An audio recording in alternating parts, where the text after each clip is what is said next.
ஆதியாகமம் 47ஆம் அதிகாரம். யோசேப்பு பார்வோனிடத்தில் போய், என் தகப்பனும் என் சகோதரரும் தங்கள் ஆடு மாடுகளோடும் தங்களுக்கு உண்டான எல்லாவற்றோடும் கூட கானான் தேசத்தில் இருந்து வந்தார்கள். இப்பொழுது கோசேன் நாட்டில் இருக்கிறார்கள் என்று சொல்லி தன் சகோதரரில் 5 பேரை பார்வோனுக்கு முன்பாக கொண்டு போய் நிறுத்தினான். பார்வோன் அவனுடைய சகோதரரை நோக்கி, உங்கள் தொழில் என்ன என்று கேட்டான். அதற்கு அவர்கள், உமது அடியாராகிய நாங்களும் எங்கள் பிதாக்களும் மந்தை மேய்க்கிறவர்கள் என்று பார்வோனிடத்தில் சொன்னதுமன்றி, கானான் தேசத்திலே பஞ்சம் கொடிதாய் இருக்கிறது. உமது அடியாரின் மந்தைகளுக்கு மேய்ச்சல் இல்லாமையால் இத்தேசத்திலே தங்க வந்தோம். உமது அடியாராகிய நாங்கள் கோசேன் நாட்டிலே குடியிருக்கும்படி தயவு செய்ய வேண்டும் என்று வேண்டிக் கொண்டார்கள். அப்பொழுது பார்வோன் யோசேப்பை நோக்கி, உன் தகப்பனும் உன் சகோதரரும் உன்னிடத்தில் வந்திருக்கிறார்களே, எகிப்து தேசம் உனக்கு முன்பாக இருக்கிறது. தேசத்தில் உள்ள நல்ல இடத்திலே உன் தகப்பனையும் உன் சகோதரரையும் குடியேறும்படி செய். அவர்கள் கோசேன் நாட்டிலே குடியிருக்கலாம்.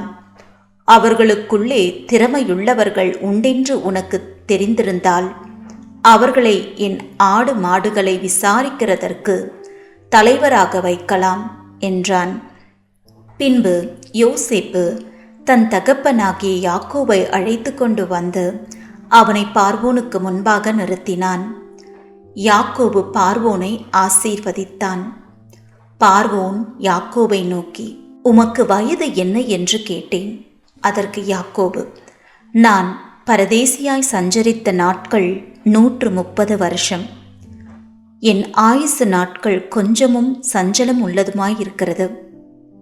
அவைகள் பரதேசிகளாய் சஞ்சரித்த என் பிதாக்களுடைய ஆயுசு நாட்களுக்கு வந்து எட்டவில்லை என்று பார்வோனுடனே சொன்னான். பின்னும் யாக்கோபு பார்வோனை ஆசீர்வதித்து அவன் சமூகத்தினின்று புறப்பட்டு போனான். பார்வோன் கட்டளையிட்டபடியே யோசேப்பு தன் தகப்பனுக்கும் தன் சகோதரருக்கும் எகிப்து தேசத்திலே நல்ல நாடாகிய ராமசீஸ் என்னும் நாட்டிலே சுதந்திரம் கொடுத்து அவர்களை குடியேற்றினான். யோசேப்பு தன் தகப்பனையும் தன் சகோதரரையும் தன் தகப்பனுடைய குடும்பத்தார் அனைவரையும் அவரவர்கள் குடும்பத்திற்கு தக்கதாய் ஆகாரம் கொடுத்து ஆதரித்து வந்தான். பஞ்சம் மிகவும் கொடிதாயிருந்தது. தேசம் எங்கும் ஆகாரம் கிடையாமற் போயிற்று. எகிப்து தேசமும் கானான் தேசமும் பஞ்சத்தினாலே மெலிந்து போயிற்று. யோசேப்பு எகிப்து தேசத்திலும் கானான் தேசத்திலும் உள்ள பணத்தை எல்லாம் தானியம் கொண்டவர்களிடத்தில் வாங்கி அதை பார்வோன் அரமனையிலே கொண்டு போய் சேர்த்தான். எகிப்து தேசத்திலும் கானான் தேசத்திலும் உள்ள பணம் செலவழிந்த போது எகிப்தியர் எல்லாரும் யோசேப்பினிடத்தில் வந்து, எங்களுக்கு ஆகாரம் தாரும், பணம் இல்லை, அதனால் நாங்கள் உமது சமூகத்தில் சாக வேண்டுமோ என்றார்கள். அதற்கு யோசேப்பு, உங்களிடத்தில் பணம் இல்லாமற் போனால் உங்கள் ஆடு மாடுகளை கொடுங்கள், அவைகளுக்கு பதிலாக உங்களுக்கு தானியம் கொடுக்கிறேன் என்றான். அவர்கள் தங்கள் ஆடு மாடு முதலானவைகள் யோசேப்பினிடத்தில் கொண்டு வந்தார்கள். யோசேப்பு குதிரைகளையும் ஆடுகளையும் மாடுகளையும் கழுதைகளையும் வாங்கி கொண்டு அந்த வருஷம் அவர்களுடைய ஆடு மாடு முதலான எல்லாவற்றிற்கும் பதிலாக அவர்களுக்கு ஆகாரம் கொடுத்து அவர்களை ஆதரித்தான். அந்த வருஷம் முடிந்த பின் மறு வருஷத்திலே அவர்கள் அவனிடத்தில் வந்து, பணமும் செலவழிந்து போயிற்று. எங்கள் ஆடு மாடு முதலானவைகளும் எங்கள் ஆண்டவனை சேர்ந்தது. எங்கள் சரீரமும் நிலமுமே ஒழிய எங்கள் ஆண்டவனுக்கு முன்பாக மீதியானது ஒன்றும் இல்லை. இது எங்கள் ஆண்டவனுக்கு தெரியாத காரியம் அல்ல. நாங்களும் எங்கள் நிலங்களும் உம்முடைய கண்களுக்கு முன்பாக அழிந்து போகலாமா? நீர் எங்களையும் எங்கள் நிலங்களையும் வாங்கி கொண்டு ஆகாரம் கொடுக்க வேண்டும். நாங்களும் எங்கள் நிலங்களும் பார்வோனுக்கு ஆதீனமாயிருப்போம். நாங்கள் சாகாமல் உயிரோடு இருக்கவும் நிலங்கள் பாழாய் போகாமல் இருக்கவும் எங்களுக்கு விதை தானியத்தை தாரும் என்றார்கள். அப்படியே எகிப்தியர் தங்களுக்கு பஞ்சம் மேலிட்டபடியால் அவரவர் தங்கள் வயல் நிலங்களை விற்றார்கள். யோசேப்பு எகிப்தின் நிலங்கள் யாவையும் பார்வோனுக்காக கொண்டான். இவ்விதமாய் அந்த பூமி பார்வோனுடையதாயிற்று. மேலும் அவன் எகிப்தின் ஒரு எல்லை முதல் மறு எல்லை வரைக்கும் உள்ள ஜனங்களை அந்தந்த பட்டணங்களில் குடிமாற போக பண்ணினான். ஆசாரியருடைய நிலத்தை மாத்திரம் அவன் கொள்ளவில்லை. அது பார்வோனாலே ஆசாரியருக்கு மானியமாக கொடுக்கப்பட்டிருந்ததினாலும் பார்வோன் அவர்களுக்கு கொடுத்த மானியத்தினாலே அவர்கள் ஜீவனம் பண்ணி வந்ததினாலும் அவர்கள் தங்கள் நிலத்தை விற்கவில்லை.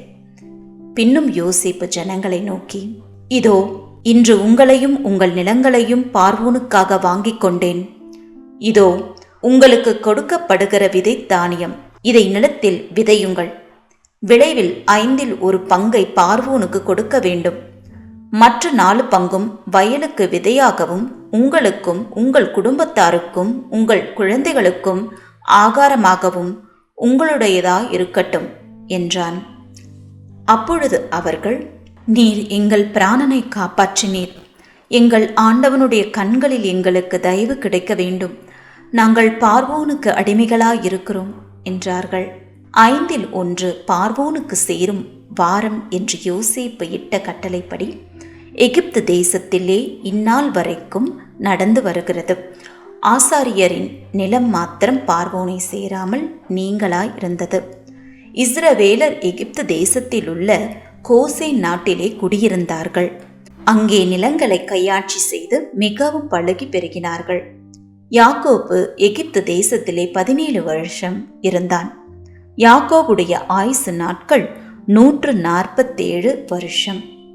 இஸ்ரவேல் மரணம் அடையும் காலம் சமீபித்தது. அப்பொழுது அவன் தன் குமாரனாகிய யோசேப்பை வரவழைத்து அவனை நோக்கி, என்மேல் உனக்கு தயவு உண்டானால் உன் கையை என் தொடையின் கீழ் வைத்து என்மேல் பட்சமும் உண்மையும் உள்ளவனாய் இரு. என்னை எகிப்திலே அடக்கம் பண்ணாதிருப்பாயாக. நான் என் பிதாக்களோடே படுத்து கொள்ள வேண்டும்.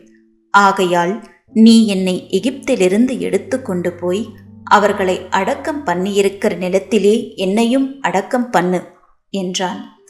அதற்கு அவன், உமது சொற்படி செய்வேன் என்றான். அப்பொழுது அவன், எனக்கு ஆணையிட்டு கொடு என்றான். அவனுக்கு ஆணையிட்டு கொடுத்தான். அப்பொழுது இஸ்ரவேல் கட்டிலின் தலைமாட்டிலே சாய்ந்து தொழுது கொண்டான்.